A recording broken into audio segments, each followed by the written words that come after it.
샬롬. 여러분 반갑습니다. 오늘 이 영상을 통해서 함께하는 시간은 매우 의미 있는 첫 출발이 되는 시간입니다.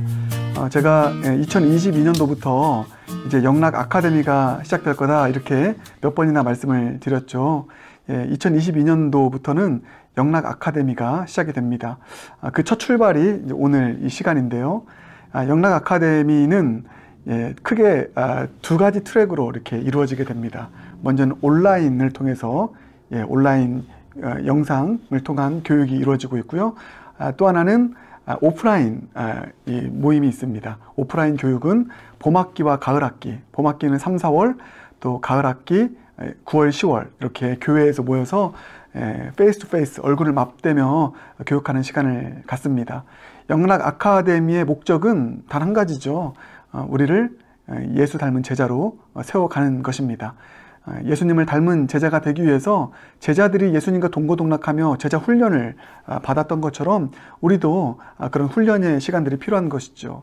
영락 교회를 통해서 여러분의 신앙이 성장하고 성숙하기 원합니다. 그 일을 위해서는 여러분 이 대예배, 함께 드리는 공중의 예배가 참 중요하고요. 또 하나는 함께 소그룹이 모이는 이 소그룹 구역 모임 혹은 선교회 모임이 중요합니다. 거기에 덧붙여서 이 훈련을 받는, 이 교육을 받는 영락 아카데미가 참 중요한 것이죠. 영락교회를 통해서 여러분들이 은혜를 받고 그리스도의 장성한 분량에 이르도록 성장하기 위해서 중요한 축을 담당하는 것이 영락 아카데미입니다. 그래서 영락 아카데미가 이 온라인 강좌가 앞으로 수시로 개설이 될 것입니다. 그래서 그 온라인을 통해서 가르치는 교육들 성실하게 잘 받으셔도 풍성한 은혜가 있는 시간들이 될 것입니다. 저만 하는 것이 아니고요. 또 아주 좋은 강사님이 계시면 또 그분을 온라인 이 강의에 강사로 초빙하고 또 오프라인 세미나에 강사로 초빙하여서 내년에 더없이 풍성한 영락 아카데미를 통한 이 은혜와 성장과 성숙이 있는 한 해가 될 줄 믿습니다. 영락 아카데미에 대해서 간단하게 제가 설명을 하자면, 제가 내년에 이제 1월 첫째 주일에 한 해의 목표를 함께 나누는 시간을 갖죠. 그때 자세하게 또 설명을 하겠지만 간단하게 지금 설명하겠습니다. 영락 아카데미는요, 어느 우리가 예를 들어 세속적인 학교를 가고 또 대학을 가도 이 어떤 과목들이 개설이 되지 않습니까? 영락 아카데미도 크게 4가지 카테고리로 나누어져서 과목들이 이제 개설이 되는데요. 먼저는 성경학교입니다. 성경학교라는 카테고리가 있어요. 이 성경학교를 통해서는 뭐 구약도 개관하고 신약도 개관하고 성경 자체를 공부하고 또 교리를 공부하고 이런 차원에서 성경학교가 있습니다. 그 다음 두 번째가 이 가정사역입니다. 패밀리 미니스트리죠. 이때 마더와이즈도 하고 성경적 부모교실도 하고요. 또 파더와이즈도 하고 이렇게 부모를 또 훈련시키고 양육시키는데 또 가정이 하나님의 나라로 세워져 가는데 필요한 교육들이 펼쳐지게 될 것입니다. 그리고 세 번째 카테고리는 처치 미니스트리입니다.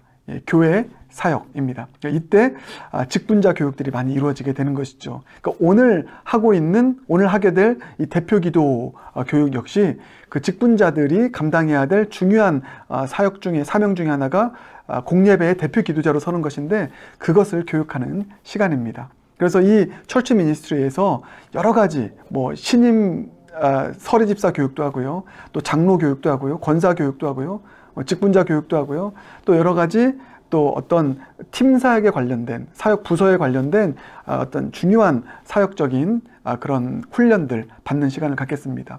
왜냐하면 제가 누구보다 잘 알고 있습니다. 사역을 감당할 때 어떤 매뉴얼이 없고 지침이 없으면 참 사역을 감당하는 사람이 힘듭니다. 예를 들어서 선교회를 이제 우리가 해 나가는 일에 있어서 중요한 가이드와 교육이 이루어지지 않으면 그걸 감당하는 분들이 참 힘들어요. 대표기도도 마찬가지죠. 어떤 가이드와 교육이 되어 있지 않으면 오히려 그 대표기도 때문에 예배가 흐름이 끊기고 대표기도 때문에 은혜를 못 받는 일들이 일어나게 됩니다. 왜 그럴까요? 기준이 없고 가이드가 없기 때문입니다. 그래서 이 철치 미니스트리 이 카테고리에는 이와 같은 직분자들을 교육하고 교회 사역에 필요한, 이때 또 교사 아카데미도 있는 것이죠. 다음 세대 교육을 위한 교사 아카데미가 있고 교회 사역에 관련된 여러 가지 교육과 훈련들을 받게 되는 것입니다. 내년은 이 부분에 좀 많이 포커스를 맞출 거예요. 왜냐하면 내년의 표어가 복음의 일꾼을 세우는 한 해이기 때문입니다. 그래서 교회 중요한 또 임직자 투표도 있고요. 그래서 온라인과 오프라인을 통해서 이런 직분자 교육들 아주 활발하게 이루어지는 한 해가 될 것입니다. 저를 위해서도 좀 기도해 주시길 바라겠습니다. 제가 잘 감당할 수 있도록요. 이 마지막 네 번째는 삶 공부입니다. 삶 공부. 영어로는 Christian Life. 예. 그래서 우리가 이 교회 영역을 뛰어넘어서, 가정과 교회를 영역을 뛰어넘어서 우리의 삶의 현장이 있지 않습니까? 직장도 있고, 또 뭐 사업체도 있고, 예, 뭐 구제일도 있고요. 여러 가지 우리의 삶 속에서 크리스찬다운 삶을 살아갈 수 있도록 하기 위한 교육들이 펼쳐지게 됩니다. 예를 들어 뭐 그 크리스찬 라이프에는 뭐 재정 교실도 있을 것이고요. 예, 그리고 또 일터 사역에 대한 뭐 이런 가르침들도 있을 것이고요. 이런 여러 가지 크리스찬 삶에 관련된 이런 구체적인 가르침들이 크리스찬 라이프 이렇게 있는 것이죠. 그러니까 영락 아카데미를 정리하면 이겁니다. 네 가지 카테고리죠. 하나는 성경학교, 또 하나는 패밀리 미니스트리, 가정사역, 또 그 다음으로 교회사역, 처치 미니스트리, 마지막으로 삶공부, 크리스찬 라이프, 이렇게 네 가지의 카테고리 안에서 이제 그 2022년 내년에 필요한 과목들을 개설할 것입니다. 온라인을 통해서 또 오프라인을 통해서 그렇게 이루어지게 될 것이라는 것 여러분 꼭 알아주시고요. 내년 안에 영락 아카데미를 통해서 여러분 많은 은혜 받으시길 바라겠습니다. 그리고 일꾼으로, 복음의 일꾼으로 세워질 수 있는 한 해가 되길 바라겠습니다. 그리고 무엇보다 영락 아카데미의 꽃은 제자훈련입니다. 제자훈련은 매해 가을에 시작을 합니다. 제자훈련은 제가 이제 집중적으로 교회의 핵심 리더십을 이제 세우기 위해서 하는 1년 동안 이루어지는 과정입니다. 이 제자훈련의 이 코스를 밟지 않고서는 교회의 핵심 리더십이 될 수 없는 것이죠. 그것을 이제 매년 가을에 한다라는 것을 여러분들이 꼭 기억을 하시고요. 이 영락 아카데미가 앞으로 더 풍성하고, 그래서 많은 영혼들이 비단 우리 교회 울타리 안에 있는 분들뿐만 아니라 또 교회 밖에 있는 그런 교육이 필요하고 또 훈련이 필요한 영혼들이 있을 것입니다. 뭐 예를 들어서 마더 아이즈를 한다. 그러면 정말 가정 안에서 엄마로서 힘들어하는 그런 어떤 믿지 않는 분들도 참여할 수 있어요. 예, 그래서 이 영락 아카데미가 아름답게 세워져서 정말 신실한 평신도 일꾼들, 지도자들, 신실한 주님의 제자들이 세워질 수 있는 놀라운 은혜가 있길 주님의 이름으로 축복합니다. 자, 오늘 이제 그 첫 번째 영락 아카데미 온라인 강좌 대표 기도 교육입니다. 대표 기도 교육을 이제 오늘부터 해서 두 차례에 걸쳐서 영상을 올려드리겠고요. 이 대표 기도자 교육을 잘 받으셔서 이제 해당되시는 분들은 이제 교회 공예배에 신실한 하나님의 대표 기도자로 잘 설 수 있길 바라겠습니다. 자, 이제 대표 기도자 교육 시작하도록 하겠습니다. 자, 그러면 먼저 이 질문부터 시작하겠습니다. 여러분, 대표 기도가 무엇입니까? 좀 쉽게 우리가 대표 기도에 대한 개념을 정리할 수 있으면 좋겠는데, 쉽게 생각하십시오. 대표 기도는 신앙 공동체의 모임에서 그 공동체 무리들을 대표해서 기도드리는 것이 대표 기도입니다. 그래서 이 대표 기도의 어떤 영역은 많이 있죠. 가정에서 가정 예배를 드릴 때 대표 기도를 할 수 있습니다. 그렇죠. 예. 그리고 구역 모임에서 구역 모임을 할 때 대표 기도를 드릴 수 있습니다. 그리고 가장 이제 중요한 것, 공예배, 공적인 교회의 예배, 주일에 드리는 공적인 예배, 또 뭐 수요일에 드리는 공적인 예배, 그 공적인 예배에서 그 예배의 회중을 대표해서 하나님께 드리는 기도가 대표 기도입니다. 그래서 여러분, 이와 같은 대표 기도의 역할을 감당해야 되는 분들에게는 대표 기도자 교육이 필요한 것이죠. 예. 그래서 가정 안에서 대표 기도가 잘 이루어지기 원하고, 또 구역 안에서 대표 기도가 잘 이루어지기 원합니다. 오늘은 특별히 이번 대표 기도는 특별히 그 공적인 예배에서 대표 기도를 드리는 대표 기도자를 위한 기도의 교육에 초점을 맞췄습니다. 그러나 그렇다고 해서 가정에서 드리는 또 뭐 구역에서 드리는 그 대표 기도의 그 어떤 요소를 배제하지는 않습니다. 그런 분들도 다 들을 수 있는데 초점이 뭐라고요? 공적인 예배에서 드리는 대표 기도. 여러분, 이 대표 기도자 교육이 왜 이렇게 중요하다고 제가 여기기에 이렇게 대표 기도자 교육을 영락 아카데미 첫 번째 시간으로 할애를 할까요? 여러분, 저는 이 대표 기도자가 얼마나 중요한지를 이렇게 말씀드리고 싶습니다. 여러분, 공적인 예배에서 또 공적인 모임에서 설교 참 중요하죠. 설교자 정말 중요합니다. 그 설교자는 어떤 위치에서 그 설교를 하는 사람입니까? 위에 있는 하나님의 메시지를 아래에 있는 하나님의 사람들, 성도들에게 선포하는 위에서 아래로의 사역이 설교자의 사역입니다. 대표 기도자의 사역은 그 반대의 사역이에요. 아래에 있는 성도들의 우리의 간구와 하나님의 뜻을 따른 그 기도를 위를 향하여서 올려드리는 것이 바로 대표 기도자의 역할입니다. 그러니까 결단코 여러분, 이 설교자의 공적 예배에서의 어떤 설교 사역과 어떤 비교해 생각할 때 대표 기도자의 역할이 결코 작지 않다. 우리는 자칫 잘못하면 대표 기도자의 그 대표 기도의 시간을 비중이 그렇게 크지 않은 것으로 생각할 수 있습니다. 아니요. 영적인 눈을 들어서 보십시오. 여러분, 이 요한계시록 8장을 보면 그 성도의 기도가 올라간다고 했습니다. 분향단을 통해서. 그 분향단을 통해서 올라가는 것이 사실은 제사장이 그 성막 안에서 성소에서 분향을 함으로써 하나님께 그 기도를 올려드리는 거잖아요. 백성들을 대표하여서. 근데 그것이 올라갑니다. 올라가서 하나님께서 들으세요. 그리고 그 들으시고 기도의 양이 차면 대접을 쏟아 부으셔서 응답하십니다. 여러분, 얼마나 강력한 사역입니까? 공동체 안에서 그 간절한 염원을 담은 하나님의 뜻을 따른 기도가 대표 기도를 통해서 드려지는 것은 우리의 기도가 그 분향단을 통해서 하늘로 올려지는 것이죠. 그러므로 여러분, 위에서부터 아래로 내려오는 설교 사역과 거의 같은 비중으로 아래에서부터 위로 올라가는 이 대표 기도자의 사역이 아주 중요하다, 이렇게 말씀드릴 수 있습니다. 그래서 여러분, 내년부터는 이제 이 대표 기도가 원래 지금까지는 우리 시무 장로님들이 주일날 그렇게 섬겼었죠. 그리고 수요일 공적인 예배는 제가 감당했었고요. 근데 그 영역을 이제 좀 확대를 하려고 합니다.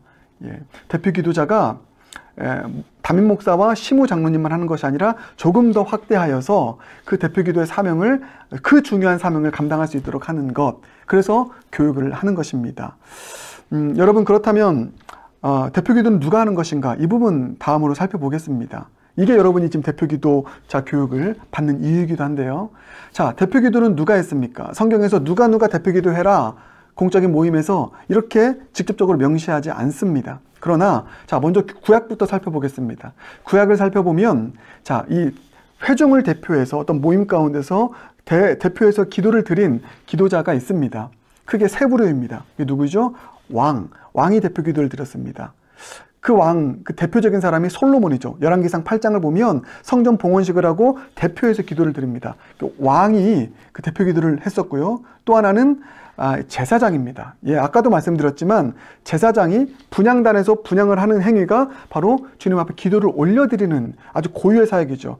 그 분향을 할 때 그것은 자기의 개인적인 염원을 담아서 기도하는 것이 아닙니다. 백성들의 중재자로서 지금 우리 공동체 가운데 펼쳐져 있는 염원과 이런 뜻을 담아서 또 하나님의 뜻을 받들어서 분향의 기도를 올려드리는 것이죠. 그래서 이 대표 기도는 제사장이 있었습니다. 누가복음 1장을 보면 침례요한의 아버지인 사가랴가 분향을 하러 들어가는 장면이지 않습니까? 그게 이제 기도하러 들어가는 장면인 것이죠. 그리고 마지막으로 또 대표 기도자는 누굽니까? 선지자입니다. 선지자. 특별히 엘리야가 바알과 아세라 선지자들과 엘리야 간의 예배 전쟁이 일어납니다. 그게 열왕기상 18장의 이야기죠. 그때 엘리야가 모든 백성들을 모아놓고 하나님께 대표 기도를 드립니다. 그래서 하나님의 영광이 나타나게 해달라고. 그 대표 기도를 들으시고 주님께서 역사하시거든요. 하늘을 가르시고 불이 임하여서 그 제단을 불태우십니다. 이 대표 기도가 위력이 있는 것이죠. 그래서 여러분, 이 구약시대를 보면 좀 우리가 전체적 관점에서 봤을 때 구약시대에 대표 기도를 했던 사람들은 왕, 선지자, 제사장이었습니다. 그렇다면 여러분, 이제 우리는 신약의 시대를 살고 있습니다. 새 언약의 시대를 살고 있죠. 이 새 언약의 시대에 대표 기도를 할 수 있는 자가 누구인가? 이 부분이 이제 우리가 살펴봐야 될 대목인 것이죠. 물론 여러분, 이 대표 기도자의 궁극적인 어떤 그 대표 주자는 예수 그리스도입니다. 요한복음 17장을 보면 예수님께서 이 대표 기도를 하고 계세요. 중재하는 차원에서의 대표 기도를 올려드리는 것을 보게 됩니다. 당연히 예수님의 가장 중요한 직무이죠. 왜 그렇습니까? 예수님은 왕이시오, 선지자시오, 제사장이기 때문입니다. 이 삼중직을 가지고 계신 분이 예수님 아니십니까? 그래서 예수님께서는 지금도 우리를 위해서 대표 기도를 하세요. 대표 기도는 개인 기도가 아닙니다. 대표 기도는 중보 기도입니다. 예수님은 우리의 중보자이시죠. 중보자로서 우리를 대신하여 이 중보적 기도를 지금도 드리시는 분이시라는 것이죠. 그리고 그 중보적 사명을 이제 신약 시대를 살아가는 주님의 백성들에게 나누셨습니다. 그걸 도고라고 하죠.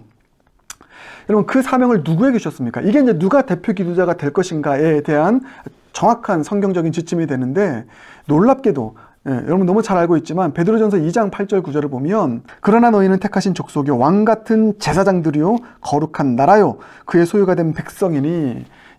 여기서 그러나 너희가 누굽니까? 예수 그리스도, 우리의 중보자 되시는 예수 그리스도를 나의 구원자의 주인으로 영접한 이 땅을 살아가는 나그네들, 베드로 전서의 표현을 빌리면 우리 모두가 다 나그네들입니다. 순례 여정을 걸어가는 예수 그리스도를 철로역정 제가 설교했었죠. 보석으로 마음 가운데 품고 순례 여정을 걸어가는 나그네들인데, 그 나그네들인 너희들이 누구라고요? 왕 같은 제사장이다. 그러니까 구약 시대에 대표 기도의 중보자 역할을 감당했던 왕과 제사장이 우리라는 것입니다. 할렐루야. 엄청난 특권이죠. 예수 믿는 것은 특권입니다. 근데 그 왕 같은 제사장인 우리가 또 선지자적 역할을 감당한다는 것이죠. 자, 뭐라고 나와 있죠? 그의 기이한 빛에 들어가게 하신 이의 아름다운 덕을 선포하게 하려 하심이라. 이게 뭡니까? 선지자적 기능이죠. 기가 막히게 여러분, 예수님 믿는다라는 것이 이와 같은 특권입니다. 능력입니다. 왕 같은 제사장으로서 선지적 사명을 감당하는 존재, 그게 바로 우리라는 것이죠. 그러므로 여러분, 대표 기도는 누가 합니까? 왕 같은 제사장인 우리 예수 그리스도를 믿는 성도들은 다 대표 기도자의 자격이 될 수 있다라고 하는 것이 정확하게 복음적인 지침입니다. 성경적인 지침인 거예요. 그래서 그 일환으로 이제 대표 기도자 영역을 확대시키려는 것입니다. 괜히 기도하기 싫어가지고 여러분께 나눠주는 것이 아닙니다. 이게 성경적이기 때문이죠. 그리고 여러분, 이것이 종교개혁의 정신입니다. 종교개혁은 무엇입니까? 그 가장 중요한 정신이 뭐죠? 만인 제사장이라는 것입니다. 루터가 그렇게 주창했던 것처럼 모든 믿는 신자들은 왕 같은 제사장이다. 왕 같은 제사장이라고 하는 이 종교시대의 표현이 만인 제사장이라는 것이죠. 그러니까 만인 제사장이기 때문에 이제 종교개혁이 한 일이 무엇입니까? 성직자들만 독점적으로 취했던 주님의 제자로서 왕 같은 제사장으로서의 권한을 이제 모든 성도들과 함께 공유해야 된다라는 것입니다. 아주 중요합니다. 그 두 가지가 뭡니까? 성경을 돌려주자라는 거예요. 당시에 여러분 왜 종교개혁이 일어났습니까? 그 성경이 성직자만의 독점적인 지위가 권한이었던 것이죠. 특권이었던 것이죠. 라틴어로 써졌습니다. 모든 게 라틴어로 써져서 성직자들밖에 읽을 수가 없었어요. 그래서 이 당시에 그 중세시대의 성도들은 성경을, 말씀을 읽을 수 없으니까 그 성당 안에 뭐가 있었습니까? 형상들이 많았던 거예요. 그래서 어떤 상들이, 그래서 그 상을 보면서 하나님을 또 더 깊이 알아갈 수 있도록 하기 위한 장치. 이거 참, 그래서 이 중세시대가 어두운 시대였죠. 말씀을 통해서 하나님을 알 수 있는데 그 말씀이 성직자의 전유물이 되었습니다. 근데 그것을 돌려주자라는 거예요. 근데 그때부터 어떤 일이 생겨납니까? 이제 번역의 일들이 일어납니다. 수많은 언어들로 번역이 일어납니다. 이게 왜 그 일이 일어났습니까? 원어를 훼손하기 위함이 아닙니다. 성경을 모든 이들에게 돌려주자라는 것이죠. 소유하게 하자라는 것입니다. 그 종교개혁의 정신이 있었기 때문에 어떤 일이 일어납니까?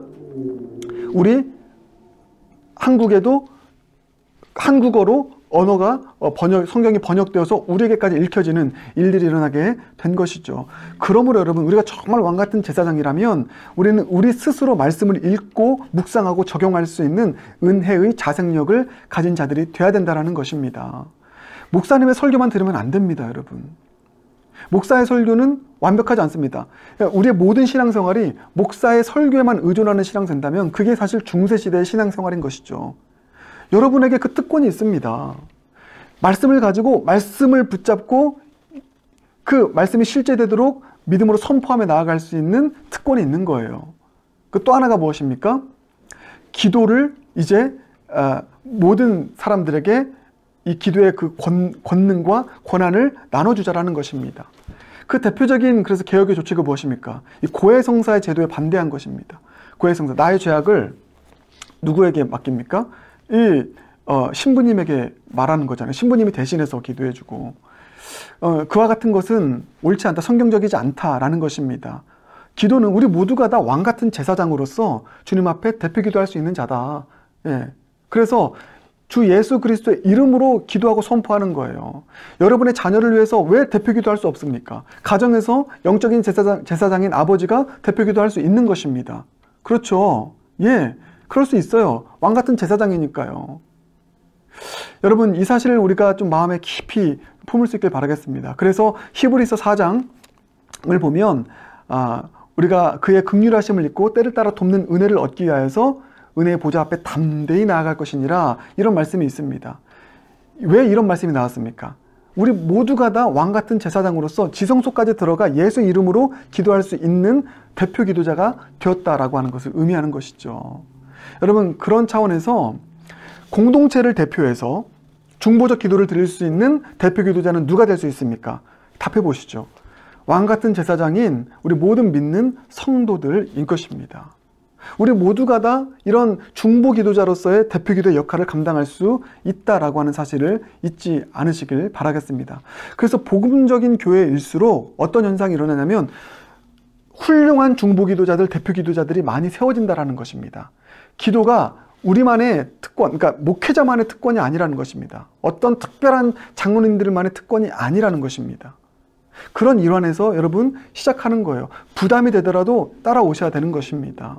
여러분 모두가 다 왕같은 제사장입니다. 그리고 한 번뿐인 신앙생활 이렇게 쓰임받아야 되지 않겠습니까? 우리에게 그런 권한 주셨고 우리에게 그런 능력 주셨는데, 저의 의무는 여러분들을 그런 귀한 중보 기도자로, 대표 기도자로 세워져서 교회를 위해서 기도할 수 있는 자, 그리고 가정 안에서 또 여러분의 구역 안에서 이 기도할 수 있는 대표 기도자의 어떤 역할, 왕같은 제사장의 역할 감당할 수 있길 바라는 마음, 저에게는 여러분들을 그렇게 훈련시키고 인도해야 될 책임이 있는 것이죠. 그 일환에서 지금 대표 기도자 교육을 하는 것입니다. 자, 그래서 사실 여러분 실제로 모든 예수 그리스도를 믿는 그 교회 안에 있는 등록된 성도들이 예배 시간에 대표 기도를 할 수 있도록 조치하는 교회가 있습니다. 그 중에서 가장 아주 가장 모범적인 교회 중에 하나가 제가 참 존경하는 목사님인데, 언젠가는 이 목사님을 꼭 한번 우리 재직 세미나나 또 교회 부흥에 초대하고 싶습니다. 이재철 목사님이라는 분이 계십니다. 그러니까 이재철 목사님이 정확하게 이와 같은 성경적인 근거를 가지고 복음적인 확신을 가지고 했던 일이 모든 성도들이 대표 기도자를 할 수 있도록 예배를 구조조정했다라는 것입니다. 그래서 여러분 한번 들어가 보시면 지금까지도 등록된 모든 성도들이 대표 기도를 하고 있는 것을 보게 됩니다. 자, 그래서 이와 같은 우리 모두가 다 왕 같은 제사장이다라고 하는 이 정신이 우리 교회 가운데 이제 심겨질 수 있도록 우리는 힘쓰고 내년에 그렇게 대표 기도자를 세우기를 원하는데, 그래서 이 대표 기도자 교육을 하는데요. 그러나 여러분 제가 이렇게 말씀드리고 있습니다.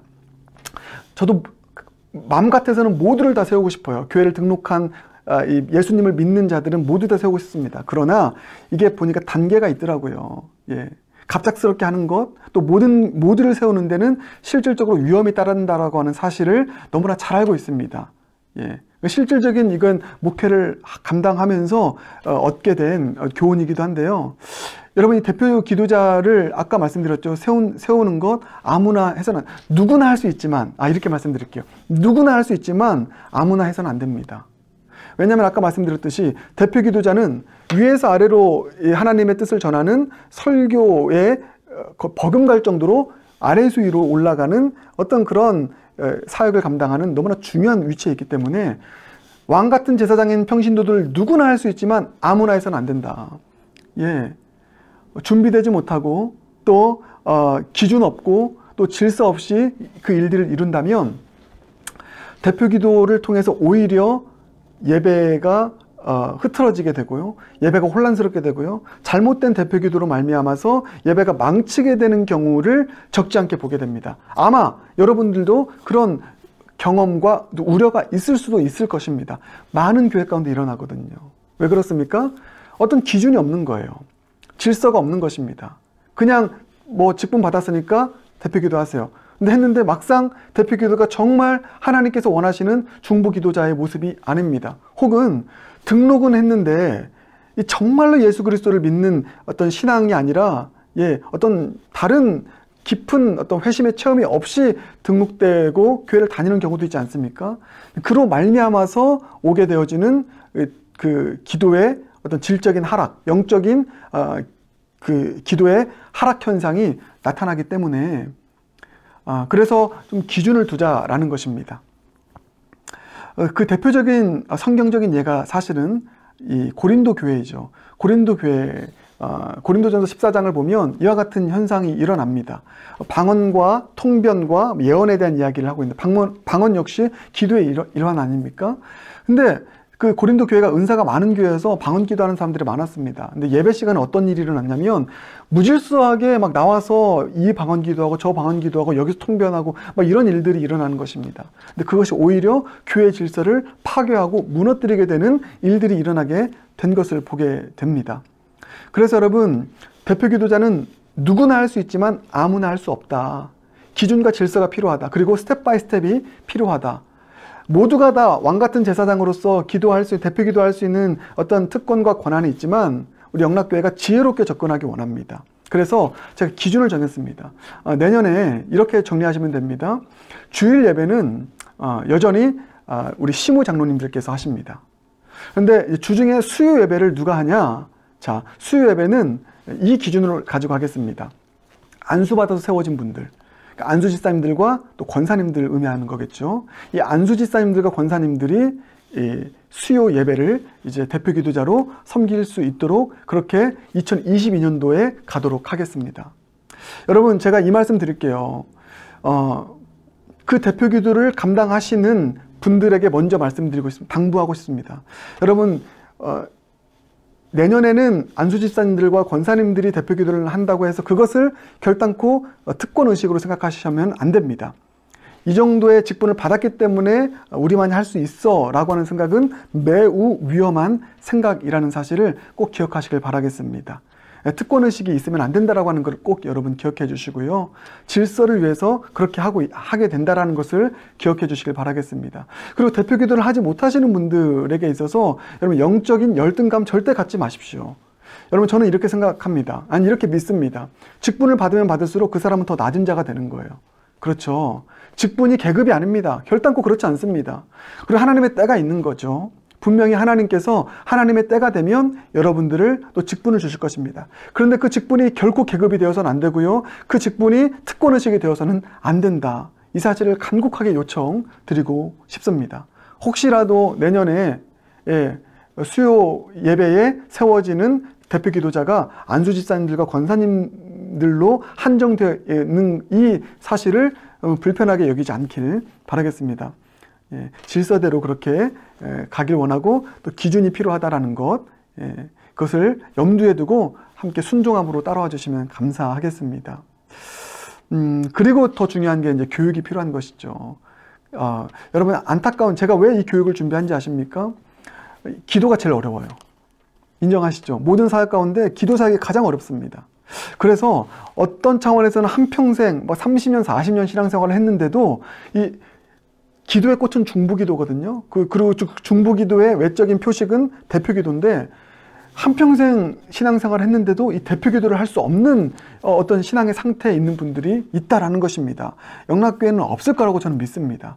그런데 제가 새로 부임했잖아요. 그래서 뭐든지 중요한 것은 가이드입니다. 지침입니다. 교육이 필요한 것입니다.